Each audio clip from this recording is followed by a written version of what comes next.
सो ऐसे ये दो आखिरी के श्लोक है जो सडन एकदम टर्न लेते हैं इस अध्याय में। गुणों के विषय में सब बताया, सात्विक, राजसिक, तामसिक। अब अचानक कहते हैं, मैं हिंदी में पढ़ के सुनाता हूँ। और जो अव्यभिचारी भक्ति योग के द्वारा मुझको निरंतर भजते हैं, वह भी इन तीनों गुणों को भली भांति लांघ कर सच्चिदानंद घन ब्रह्म को प्राप्त होने के लिए योग्य बन जाते हैं, क्योंकि उस अविनाशी पर ब्रह्म का और अमृत का तथा नित्य धर्म का और अखंड अखंड एक रस आनंद का आश्रय मैं ही हूँ। माम च यो अव्यभिचारेण भक्ति योगेन सेवते सगुणान समतीत्यैतान ब्रह्म भूयाय कल्पते। माम मतलब मेरा, मेरा, मेरी, मेरे, माइन। च मतलब एंड, यो मतलब जो, और जो मेरा क्या कहते हैं, भक्ति योगेन सेवते, भक्ति योग से, भक्ति से नहीं और योग से नहीं, भक्ति योग से। भगवान को खाली भक्ति से कहना था, भक्ति से कहते थे, योग से कहना था तो योग कहते थे। भक्ति योगेन सेवते, इस पर विचार करेंगे, इसका क्या अर्थ है। भक्ति योगेन सेवते, और कैसे भक्ति योग, अव्यभिचारेण। व्यभिचार मतलब डिसइंटेग्रिटी, मतलब जैसे स्त्री और पुरुष एक पत्नी है और छिपके से किसी दूसरे के साथ संबंध रखे है, तो उसे व्यभिचार कहते हैं। वो इंटेग्रिटी नहीं है। ऐसे किसी भी विषय में है, एक पार्टी का आदमी लेकिन उधर जाके इधर की बातें उधर कर रहे हैं, या इस देश का नागरिक है लेकिन दूसरे देश के लिए गुप्तचर का काम कर रहा है, तो व्यभिचार हो गया। अपनी इंटेग्रिटी नहीं रही, ईमानदारी नहीं रही, एक एक में समर्पण नहीं रहा, उसमें कोई दूसरा अलग आ गया, जहां पर भी क्यों उसका कारण कुछ न कुछ कामना है, स्वार्थ है, अपनापन है। गुप्तचर का हो सकता है किसी से बदला लेना है या धन की अपेक्षा है, और किसी के मन में कामना आ गई हो, इसलिए अपनी पत्नी होकर दूसरे की ओर ध्यान है। ऐसे किसी का कुछ भी उद्देश्य हो सकता है। ऐसे ही खिलाड़ियों में होता है ना, हमने पैसे आई हुई बाजी, हार जीती हुई बाजी हार लेते हैं, क्योंकि वो 10, 11, 12 का छोड़ो, अपना अपना अलग से हो जाए। ये जब ये बाकी औरों का छोड़ो, अपना अलग से कुछ हो जाए, ये व्यभिचार है। इंटेग्रिटी नहीं रही, फिर उसमें एकता नहीं रही, समर्पण नहीं रहा। तो ये न हो, जिसे अव्यभिचारेण, बिना व्यभिचार के मेरे भक्ति योग में लगे रहते हैं, जो भगवान कह रहे हैं। कुछ लोग यहाँ पर यो अव्यभिचारेण है, संस्कृत में ऐसा एस जैसा, जो अगर आप ये गीता में देखोगे 26वां श्लोक, तो उसमें यो के बाद में ऐसा अंग्रेजी का एस होता है, ऐसे आता है। तो उसका अर्थ होता है अ है उसके बीच में लंबा वो जोड़ दिया है। कुछ लोग उसको वो ध्यान में नहीं होता है या भूल जाते हो, उल्टा कहते हैं यो व्यभिचारेण, मतलब जो व्यभिचार से, सुना है मैंने कई बार, व्यभिचार से भक्तियों की सेवा करते हैं। तो ऐसा नहीं है, उसके उल्टा है अव्यभिचारेण। अगर व्यभिचार से करना है तो फिर उसके सोच, फिर उसकी परिभाषा उल्टी करे, व्यभिचार करे, फिर भगवान को बीच में ले। कुछ भी हो, अपने कोई भी संबंध हो, अपना बॉस भी हो, तो उसमें बॉस और मेरा संबंध के बीच में व्यभिचार लाने, भगवान को बीच में ला ले मन में। जैसे कोई संबंध किसी के साथ है और मन में कोई दूसरा है, दूसरी है, तब व्यभिचार समझा जाए। ऐसे संबंध जिसके साथ भी हो जैसे, लेकिन मन में भगवान, जैसे गोपियों का था, पति की सेवा करती थी, सास ससुर की, बच्चों की, मन में कृष्ण के प्रति भावना थी, तो वो व्यभिचार हो गया। तो अगर व्यभिचार ही करना है तो भगवान को लेकर व्यभिचार करें, जिधर देखो उधर, जब देखो तब, जहां तहां भगवान को बीच में घुसोड़ दे। नहीं, ये भगवान के कारण, भगवान से, भगवान का, भगवान ही। वो किसी को समझे ना समझे, लेकिन अपने मन में उस व्यभिचार को पक्का रखे। अगर ये व्यभिचारण कहते हैं तो वास्तव में है अव्यभिचारेण, मतलब भगवान के प्रति एक निष्ठ, वन पॉइंटेड, सिंगुलरली डिवोटेड, भक्ति योगेन सेवते। भक्ति योग जैसे कर्म योग को बराबर समझ नहीं पाते हैं, इतना ही समझ सोच लेते कि यार फल, काम करो और फल की अपेक्षा मत करो बस। और फिर वो बनता नहीं है, मन को पड़ता नहीं है, दिमाग में बैठता नहीं है, इसका क्या मतलब हुआ। वो कंफ्यूज स्टेट में हमेशा, लेकिन विश्वास भी है, किसी ने कहा है तो, लेकिन समझा भी नहीं है तो उसका फायदा भी नहीं हो रहा है। तो जैसे कुछ अभी दो तीन चार उदाहरण दे करके इसको खुल खोलते हैं। आज नहीं भी ये समाप्त हुआ तो अगली बार समाप्त करते हैं। वो 2 दिन पहले एक इवेंट, फंड रेजिंग इवेंट था, वहाँ पर सुनील गावस्कर आए थे, वहाँ पर बात करने के लिए कहा था चाइल्ड हंगर के लिए, तो आई वॉज देयर ऑल्सो यहाँ पर ग्रेट फॉल्स में। तो क्रिकेट लेजेंड सुनील गावस्कर, नाम तो सुना ही होगा। सनी गावस्कर तो बिल्कुल बाजू में साथ में बैठ के, तो कई कई देर तक उनके साथ बातें हुई। उन्होंने फिर कहा कि आपके इंडिया में जो इवेंट होते हैं उन fund raising, so I would love to come, he was willing, करते मैं भी आ जाऊंगा गेस्ट अपीयरेंस, ताकि और लोगों का अट्रैक्शन बढ़े, और लोग आए और पैसे दे, ताकि और बच्चों को भोजन मिले। तो उन्होंने बोला तो बहुत अच्छी बात है, फिर बैट साइन करके दे दिया उन्होंने एक क्रिकेट की छोटी। और हमने पूछा फिर ये किसको, मैं कांटेक्ट किसको करूँ, आपको कब है बताने के लिए, कब। मैंने नाम दे दिया अपने पर्सनल मैनेजर का नाम और नंबर। तो उसके साथ आज सुबह बात हो रही थी, वो तो बात 5 मिनट में हो गई। अम, कि हाँ ठीक है, बोले बिल्कुल जरूर, उन्होंने कहा था। और वो उसके बाद फिर आधा घंटा बहुत अच्छा सत्संग चला। उसमें जो अलग अलग बातें निकली वो फिर ध्यान में रखा कि आज के गीता के लिए भी उपयुक्त है। तो जैसे कहते हैं कि कोई एक, अगर आप कल्पना करें युद्ध होता है, भारत पाकिस्तान हो, भारत चीन हो, जो भी, और फिर करगिल, जो भी, जहाँ कभी, वहाँ पे जो सैनिक होते हैं, किसी सैनिक वापस आने पर बहुत सम्मान होता है कि अरे इन्होंने बहुत अच्छी तरह से लड़े। तो एक बंदूक में इतनी, इतना ही था इनके पास, लेकिन इतनों को इन्होंने भगा दिया, इतनों को खत्म किया, इतनों को जीत लिया।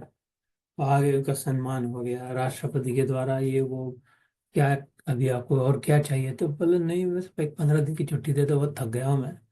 या 15 दिन नहीं, 1 महीना लो, चलो आपके आप गाँव को हम पहुँचा देते हैं। सम्मान पूर्वक वहाँ के सबसे बड़े पुलिस अफसर को बोल दिया इनको ले जाना, आपने कहा तो उन्हें पहुंचा दिया। बस वहां पर भी बहुत स्वागत हुआ, गांव वाले नाच धूम, बैंड बाजा। मैं घर में गया, और कुछ घंटे बाद ही कुछ कारण से वो बगल बगल में जो रहता है उससे कुछ हाथापाई हो गए, झगड़ा हो गया, ऐसे सैनिक का जिसका अभी अभी अभी इसका इनका सम्मान हुआ था, समझो अगर। और उनके साथ एकदम ही तू तड़ाका दूध, तो निकाली खटाक से अपनी बंदूक उसके सर पे रख दिया कि अभी तेरे को समझा नहीं तो मैं कौन हूं, अभी तेरे को उड़ाता हूँ मैं। वो मारने ही वाला, बिल्कुल उतने में उसी पुलिस ऑफिसर जिसने इसको सम्मान पूर्वक अपनी गाड़ी में अपने साथ सामने बिठा के ले गया, उसको गिरफ्तार कर लिया, उस सैनिक को। वो क्या कर रहे हो, गिरफ्तार कर लिया, हाथ कड़िया बांधा के कारागार में डाल दिया। अरे ये कैसे, अभी तुमने मेरा सम्मान किया इसीलिए सम्मान किया कि मैंने इतने लोगों को मारा, और अभी मेरे को, मैं वही कर रहा हूँ, अभी मेरे को तुम जेल में डाल रही है, तो बड़ा गलत नहीं कर रहे, अगर उनको पता चलेगा तो मुश्किल में आ जाओगे। तो नहीं, कोई मुश्किल में नहीं, ये इसलिए है कि उस समय सम्मान इसलिए हो रहा था कि उस सरकार का काम तुम कर रहे थे। वो जो युद्ध लड़ रहे थे वो सरकार का काम था, सरकार का की सामग्री थी, सरकार के दुश्मन थे, और तो सरकार की ओर से का जो भी करे थे वो तुमने बहुत अच्छा किया, इसलिए तुम्हारा सम्मान। यहाँ पर वही काम तुम अपने लिए कर रहे हो, स्वार्थ से। ये मेरा घर, ये मेरे घर के स्टेट का जो भी झगड़ा हुआ होगा, समझ लेना। अब ये तुम अपने स्वार्थ के लिए यही काम कर रहे हो, ये मंजूर नहीं, ये गलत है। इससे तो जेल में जाना पड़ेगा, रहना पड़ेगा, इसमें कोई सम्मान नहीं, इसमें अपमान ही अपमान है। तो वो जो सिद्धांत है कि ना ना, सरकार के काम में जो बराबर हो वो योग है, और जो प्रेम पूर्वक हो। ऐसी ही बातें हमने सुनी, सर्जन कि वो चाकू छुरा, अभी मेरा गॉल ब्लैडर निकाल डाला, अभी तुम पैसे दे रहा हूँ उनको, सम्मान दे रहा हूँ, फिर से जाके मिल रहा हूँ मंगलवार के दिन, कैसे ठीक है करके थैंक यू करने के लिए। और वही चक्कू चोरी किसी पे बेवजह चलाते थे दिमाग खराब होके, तो उल्टा हो जाता था कि ये मेरी सहमति से किया, मेरी भलाई के लिए किया और सबको साथ लेकर के किया।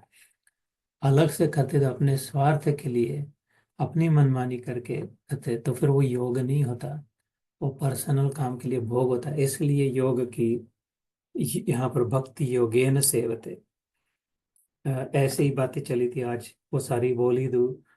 वो इस्कॉन की बातें निकले हरे कृष्णा वाला के, यहाँ पर अमेरिका में उनके कोई बड़े तेज ब्रह्मचारी, वो लिवर डिजीज हो गया तो उनको लिवर ट्रांसप्लांट की जरूरत थी। तो बहुत ढूंढा इधर उधर भारत में अमेरिका में, लेकिन कहीं से मिल गया एक जो मैच हो गया लिवर। तो वो उसके लिए उनके सर्जन के पास लेके गए, वो भी भारतीय थे और हरे कृष्ण वहाँ के इस्कॉन के डिवोटी थे एकदम।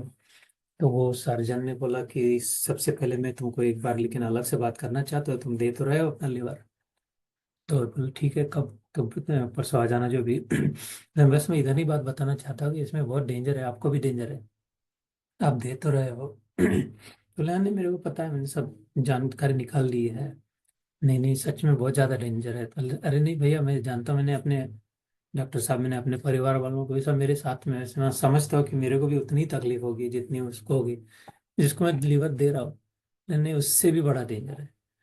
तो बोले कैसा, एक यही होगा ना कि मेरी जान भी जा सकती है, पता नहीं क्या हो सकता है। ऑपरेशन टेबल पे तैयार हूँ मैं, क्योंकि ये ब्रह्मचारी इनके द्वारा इतना अ, हो रहा है, तो अगर मेरा कुछ हो जाए, मेरा काम लग जाए उसमें तो अच्छा ही होगा। बोले नहीं भैया वो तो मृत्यु से, इससे भी बड़ा डेंजर है। अब ये अचरज में पड़ गया, अभी कौन सा इससे बड़ा कौन सा डेंजर हो सकता है, डेथ से जा। अरे क्या कैसे, बताओ समझाओ। तो नहीं ये तो हो जाएगा, सक्सेसफुल वगैरह तो हो जाएगा, लेकिन उसके बाद में बाकी का जीवन तुम्हारे मन में अगर ऐसा हो कि मैंने दिया, मैंने किया, वो ब्रह्मचारी अभी बैठ के सत्संग कर रहा है, उसमें मेरा लिवर है, मैंने अच्छा काम किया, तो ये इस जन्म का नहीं, जन्मों जन्मों का खतरा मोल लेना होगा। क्योंकि तुम भगवान से अलग हट जाओगे, ये अपना है, ये मेरा है, ऐसे नहीं, ये सब उसी की कृपा से हो रहा। तो फिर वो उस बात को हम समझ गए। मैं ये खाली भक्ति योग का क्या अर्थ होता है, ये समझाने के लिए अलग अलग रियल लाइफ प्रैक्टिकल एग्जांपल्स बता रहा हूँ। क्योंकि खाली भगवान ने खाली भक्ति नहीं कहा और खाली योग नहीं कहा ना, भक्ति योगेन सेवते। यहाँ पर एक क्रिश्चियन मिनिस्टर थे जो, आपने कभी टीवी पे इन्फोमर्शियल वो रात के 12:30 1 2 3 बजे के बाद दिखाते हैं कि हाथ लगा दिया तो वो एकदम सुधर गया।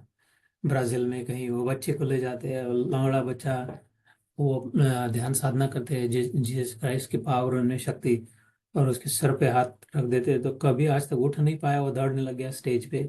ऐसा सुना होगा, देखा होगा, मैंने टीवी पे देखा है, पता नहीं सच में लेकिन होगा। लेकिन वहाँ हजारों लोग होते हैं, हमारे हिंदू धर्म में भी ऐसे चमत्कार होते हैं, सत्य साई बाबा के ऐसे जो भी सुने हो। जिनका विश्वास है उनके लिए सत्य है, विश्वास नहीं तो असत्य है, कोई वादा नहीं। तो रोज के सैकड़ों चमत्कार, लोग कहाँ कहाँ से दुनिया भर से आते हैं। एक दिन एक माँ बाप पहुंच जाते अपने, ऐसे अपने बेटे को लेकर के, बहुत बुरी हालत में, शाम के 7 बज गए, 7 से आगे हो गए, कैसे करके पहुंच गए वहां तक। तो बोले कि ऐसा करना है, तुम आज अभी समय हो गया, हम तो वैसे जनरली 6 बजे हो जाता है कार्यक्रम, आज 7 बजे तक चला, बहुत देर हो गया, सब बंद कर रहे हैं। तो एक काम करो, ज़्यादा चिंता मत करो, कल आ जाओ, मैं इसको कल कल पक्का ठीक कर दूंगा। तो मन में विश्वास हो गया, चलो बहुत अच्छा है, एक दिन का तो प्रश्न है, तो ठीक है। दूसरे दिन आ गए, पहले लाइन में नंबर 1, और ये भी महाराज भी तैयार थे, इनके मिनिस्टर क्रिश्चियन। वो किया उन्होंने जो भी हमेशा होता है उनका मंत्र जाप, जो भी पानी छिड़कना, रख दिया हाथ तो कुछ नहीं हुआ। और कुछ किया तो कुछ ही नहीं हुआ। और कितना आयास प्रयास कर रहे हैं, सब लोग देख रहे हैं, वो बच्चे को कुछ फर्क ही नहीं पड़ रहा, जैसा का वैसा बीमार। तो थोड़ा रुकना, मैं जरा आता हूँ वापस के अपने कमरे में पीछे, तो थोड़ा शांत होकर ध्यान लगा के अपने भगवान के साथ तादाद में करके खोजने लगे अंदर, ये कैसे हो रहा है, पहली बार हो रहा है जीवन में, कारण कि what is why is this. मन में आवाज आई कि अरे तू कल, you sad come tomorrow I will cure you, कल आ जाना मैं तुमको ठीक कर दूंगा। वो आ गए हैं, कल भी आ गया, वो भी आ गया, तू भी है, यू क्योर देम, उसमें क्या प्रॉब्लम क्या है। inner voice said, you said, I will cure you. So you forgot that it's not you, son, who cures them. It's not you. ना, तो if you claim that I will cure them, ये मैं ठीक करूँ, गलती से भी उसने तो बुरा आदमी नहीं था, गलती से भी मन में कहीं से असावधान होकर के बहाना आ गए, ये हमने किया, मैंने किया, ऐसे किया, तो फिर भगवान से थोड़ा सा अलग हो गया। इसलिए जन्म पे जन्म चल रहा है। तो शायद भक्ति हो सकती है लेकिन योग नहीं हुआ, नहीं भी उसमें। तो ये बड़ा मार्मिक उदाहरण लगा।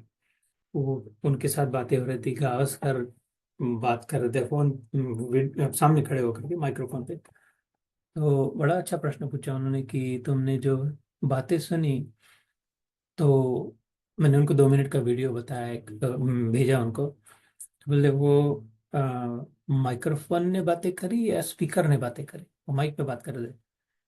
तो बात कौन कर रहा था, माइक कर रहा था या स्पीकर कर रहा था? आवाज तो स्पीकर से आ रही थी, तो शायद स्पीकर।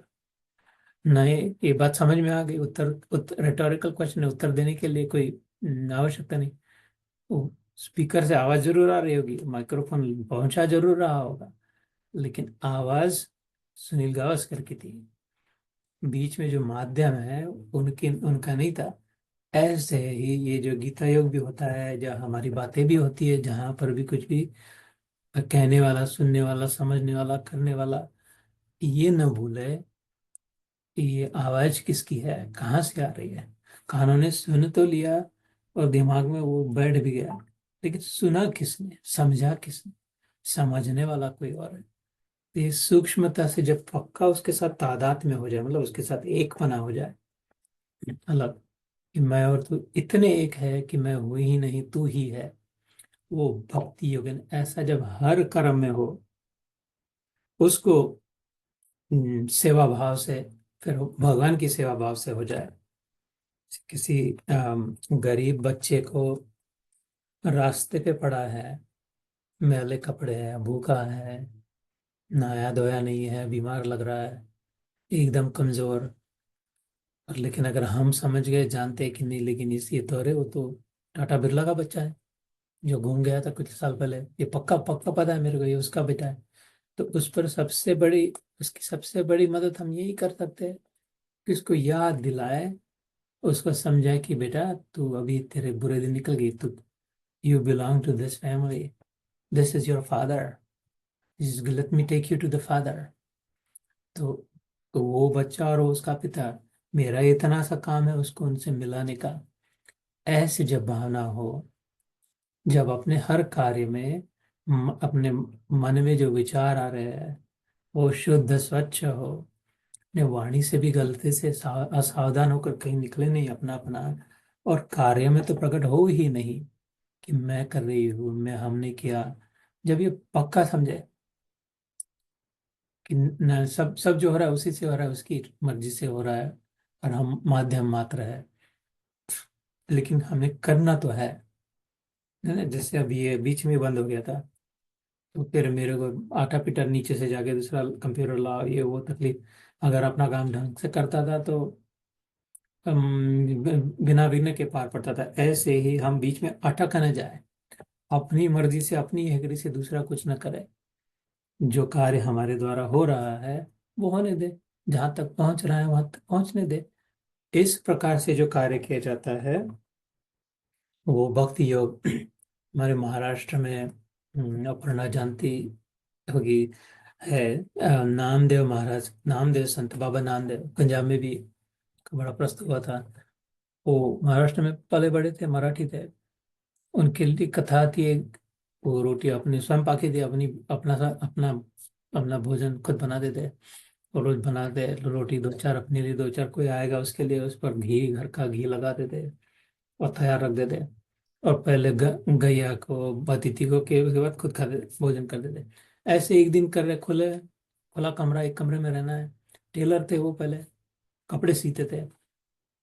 तो रोटी कर रहे, उधर से कुत्ता आ गया, घुस गया ऐसे ही रास्ते पे, भागते रहते। कुत्ता आया, फटाक से रोटी बाजू में रखी थी बना के, उठा के भागने लग गया। तो ये नामदेव उसके पीछे पीछे भाग रहे, पीछे भाग रहे, हाथ में कुछ है उनके। रखने को समय नहीं इतना, क्योंकि कुत्ता चला ना जाए हाथ में लेकर के, वैसे ही भाग रहे हैं। लोग देख रहे हैं मजा की, क्यों भाग रहा है कुत्ते के पीछे। अरे वो रोटी लेके जा रहा है, रोटी रोटी इसलिए मैं, बोले बाबा जी हम घर में जाओ और 10 रोटी है, आ जाओ रुक जाओ, इतनी तकलीफ मत लो, रोटी हम बना देते, नहीं तो हमारे यहाँ के ले जाओ, इतनी क्या मुश्किल तकलीफ है, एक रोटी ले तो कुत्ता भागने ही वाला है। नहीं नहीं नहीं, मैं वो रोटी लेके भाग रहा, उसके लिए नहीं, मैं बिना घी के रोटी नहीं खिलाता किसी को। ये हाथ में लोग घी लेके भाग रहा उसके पीछे, बब प्रभु, रोटी लेके ऐसे ही चल पड़े। तो मैं उसको मनाने की, रुको रुको रुको 1 मिनट, थोड़ा घी डाल दो, उस पर रह गई है वो, तब खा लेना भूख लगा करके। ये हो गया भक्ति योगे न सेवते। तो अम, जब बस जो आज्ञा जैसे सामने वो फटाक से काम आया वो करने का हो जाए। वो ये शायद आपने कहानी सुनी होगी, महाभारत से जुड़कर है, युधिष्ठिर और पांडवों का वो इंद्रप्रस्थ, जो अब भी है दिल्ली में, इंद्रप्रस्थ नाम की जगह वो वही है। वो वहीं पर था, उनका राज्य खंडहर था वहाँ पे फिर मैदानों से भगवान कृष्ण की उसकी सहायता से वहाँ पर उनका राज्य बन गया था। बहुत सुंदर राज्य बन गया, बड़ा सब सोना ये वो सब। और ऐसे ही बातें, खुश खुश है पांडव, और ऐसे ही बातें चल रही थी कृष्ण के साथ। अर्जुन पूछते कि तो अब बहुत दान पुण्य हो गया, पूजा हो गई, तो बोले अर्जुन कृष्ण अभी तू ही बता कि कौन दानी है सबसे बड़ा। हम लोग है बड़े भैया युधिष्ठिर राजा के, और कोई। कृष्ण बोला अरे ये तो सब ठीक है, कर्ण के आगे कुछ नहीं हो तुम, कर्ण के दान के लिए जिस कोई कंपैरिजन ही नहीं है। बोला, ऐसे कैसे। तो चलो फिर अर्जुन निकल उनके साथ। देखो, कर्ण को बुलाया कहीं बाहर मैदान में जाके, बोला आज सुबह हो रही हो, शाम होते होते तेरे तेरे राज्य में, तेरे पास तेरे महल में जितना सोना है सब दे देना, बांट देना। इधर इनको भी यही कहा अर्जुन, युधिष्ठिर को बोला जितना सोना है तेरे पास, ये अभी बनाया बना चकाचक सब बांट देना। तो शाम शाम सूर्यास्त होने तक कुछ सोना ना बाकी रखे। तो चलने लगे युधिष्ठिर, सुबह ब्राह्मण आते हैं, कौन कौन ऊंचा है कौन नीचा है, किसने क्या कार्य किया, क्यों किस लिए सोने की जरूरत है, पहले क्या हुआ था, ये पूछ के फिर इसको ये दे दिया। और किसी को पूछ करके बराबर धर्म से चल करके ऐसा वैसा हिसाब किताब, जो सचमुच में बड़ा है उसको बढ़ा दिया। तो ऐसे ही अपने बेटी की शादी के लिए मांग रहा है, उसको थोड़ा सा दे दिया। ऐसे के दिन भर बिना खाए पिए चल रहा है। वो शाम हो गई और कृष्ण आ गए, तो बोला हो गया किसका काम खत्म हो गया सोना। नहीं कृष्ण, तुम्हारी कृपा से इतना सोना है, अब बस चल रहे, पांचों भाई लगे हुए हैं, अभी थोड़ा बाकी है, हो जाएगा रात तक। नहीं मैंने तो शाम तक बोला था, सूर्यास्त होने को है। रात सूर्यास्त तक तो नहीं होगा, 1-2 घंटे में हो जाएगा। नहीं अच्छा, करण करण का कैसा चल रहा है, करण का तो क्या हो गया, सुबह सुबह ही उसने खत्म कर दिया। उसके पास अंग देश के राजा थे, करण ज्यादा सोना था, क्योंकि दुर्योधन की भी उस पर वरदस्ता था और कई सालों से था, वे अभी अभी बने थे राजा। सुबह ही कर दिया उसने, सारा सारा सोना बांट दिया, खत्म हो गया वो। तो ऐसे कैसे हो सकता है, संभव ही नहीं है। नहीं वो तो कोई, सुबह रोज ब्राह्मण आते हैं कुछ मांगने के लिए, पहला ब्राह्मण आ गया, उसको उन्होंने बोला कुछ दो मेरे को, ये एक छोटा आश्रम कुटिया बनानी है। तो करण ने बोला एक काम करना, ये सारा सोना तुम जुगाड़ जमा के ले जाओ, बस जो झंझट खत्म। क्यों, जो बोला है भगवान कृष्ण ने बोला है कि जो सोना है दे दिया। अपनी ज्यादा फिर बाद में बहुत ज्यादा अकल धर्म, ये कौन ज्यादा है कौन अच्छा है कौन बड़ा है। तो फिर कृष्ण ने समझाया कि ये भक्ति योग का अर्थ होता है, जब हम अपनी भी कुछ अपने अपन से अपने उद्देश्य से करते हैं, तो फिर तो ये ऐसे अलग अलग उदाहरण से जो जो भी मिलता है प्राप्त होता है, प्रसाद की भावना से करें। बिना नैवेद्य के ठाकुर जी को भोग लगाते हैं, अगर ठाकुर जी को वो नैवेद्य नहीं लगाया तो वो भोग रह जाता है ना, भोग से रोग होता है पक्का, भोगना नहीं है। लेकिन जब हम वो नैवेद्य लगाते हैं, पानी फेरते हैं, मंत्र कहते हैं, इसमें जो भावना है, प्राणाय स्वाहा, अपानाय स्वाहा, उदानाय स्वाहा, समानाय स्वाहा, ब्राह्मणे स्वाहा, सब श्री कृष्ण अर्पणमस्तु, सब दे दिया उसको। उसके बाद जो मिलता है जितना अपने हिस्से को आता है, वो प्रसाद होता है। उसमें फिर शांति का सौंदर्य का अनुभव होता है, हम कहते हैं कितना सुंदर हुआ है, हाँ प्रसाद है ना, कितना अच्छा लग रहा है, शांत लग रहा है, बड़ा स्वादिष्ट हुआ सीरा। ऐसे नाश्ते के लिए बनाया तो ऐसा नहीं लगता, जब सत्यनारायण के बाद लेते इतना सा शिरा लेके अच्छा लगता है। तो प्रसाद में ये भावना हो जाती है कि प्रभु के साक्षात दर्शन। प्रभु साक्षात द दर्शन, उसमें जैसे मानो प्रभु के साक्षात दर्शन वैसे प्रसाद की भावना। ये सब जो मन में भावना होती है, जब ईश्वर का प्राधान्य होता है हर कर्म में, इसे अव्यभिचारिणी भक्ति कहते हैं। इंटेग्रिटी है उसमें, पक्का सॉलिडली कमिटेड है, उसमें दो नहीं हो सकता। जैसे राम जी ने एक पत्नी व्रत लिया था। उनके पहले दशरथ राजा के, उनके पिता की तीन पत्नियां थी, उनके पहले दिलीप की और थी, और जो भी। नहीं, मैंने तो अश्वमेध यज्ञ कहना करना है, सीता जी जंगल में है, अब तुम दूसरी शादी कर लो, खाली इस यज्ञ के नाते कर लो, तुम आप छूट छाट है। नहीं, संभव नहीं है। मैंने व्रत लिया है उसके साथ ही। तो ऐसे भगवान के साथ जब हमारा मन व्रत से बंध जाए कि मैं तेरी और तू मेरा प्रभु और मैं तेरा, बस इसमें और बीच में कोई नहीं आ सकता। कोई नहीं मतलब कोई नहीं, बिल्कुल ही कोई नहीं मतलब कोई नहीं, मैं भी नहीं। मैं और तू इतने पक्के हैं कि मैं भी नहीं आ सकता, क्योंकि तू ही है। ये भक्ति योग, इससे इसलिए यहाँ पर कहा, ये जो सात्विक राजसिक तामसिक, अभी 14वां अध्याय गुणों के विषय में था। सात्विक हार्मोनाइजिंग होता है, क्लैरिटी, मन में क्लैरिटी आती है और हार्मोनाइज होता है, बैलेंस लाता है जीवन में। राजसिक पैशनेट होता है और एंक्शस होता है। जो राजसिक होते हैं वो बहुत ड्रिवन होते हैं, बहुत जोर शोर से जोश से काम करते हैं। लेकिन एंक्शस भी होते हैं, होगा कि नहीं और कितना होगा, कैसा बढ़ेगा, नहीं है वो। So anxiety and passion is what characterizes Rajasitta. Harmony and clarity is what characterizes Sattva, और dark और inertia, डार्कनेस है, अंधकार है, अज्ञान है, और इनर्शिया हम लोग कुछ कुछ करने की इच्छा नहीं है, अनिच्छा, वो तमस होता है। ये तीन है तो ठीक है, इन भगवान तीनों के आगे है, गुणातीत है। ये धीरे धीरे उस ओर चल करके माम च यो अव्यभिचारेण। बस ये अब 1.5 मिनट में इस श्लोक को समाप्त करते हैं, अगली बार आखिरी श्लोक होते हैं। माम मतलब मेरे को, जो अव्यभिचारिणी से, एक मेव अद्वितीय, न भूतो न भविष्यति, मेरे तो गिरधर गोपाल, ये तो कह दिया मीरा भाई ने, सब जानते हैं। उससे 100 1000 10 लाख गुना महत्वपूर्ण बात उसके बाद कही। मेरे तो गिरधर गोपाल की क्या बड़ी बात है, सभी के गिरधर गोपाल, दूसरा ना कोई, ये बात कही, दूसरा ना कोई। मेरे तो गिरधर गोपाल दूसरा ना कोई, जाके सिर पर मोर मुकुट मेरे तो प्रभु सोई। ऐसा जो, ये जो भावना होती है, वो सगुणान समित समतीते तान ब्रह्म भूया कल्पते, वो अनायास ही गुणों को लांग के जाते हैं, अपने आप एफर्टलेसली, जैसे किसने उठा लिया हो, पता ही नहीं चला कब वहां वहां बिठा दिया। अनायास हल्के से उठा करके गुणातीत अवस्था में ब्रह्म भूया है, ब्रह्म भूत भावना हो जाती है। सब में एक और एक में सब दिखाई देता है। मैं ही सब में हूँ, सब मुझ में है, और मैं और सब मिलके एक भगवान मात्र प्रकट है। स्पष्ट दिखता है, समझता है। इसको कहते हैं ब्रह्म भाव, ब्राह्मी भाव, ब्राह्मी चेतना। ब्राह्मी स्थिति प्राप्त कर कार्य रहे ना शेष, मोह कभी न ठग सके, इच्छा नहीं लवलेश। यहाँ पर रोकते हैं आज। जय गुरुदेव, जय हनुमान जी, जय श्री राम, जय श्री कृष्ण प्रभु।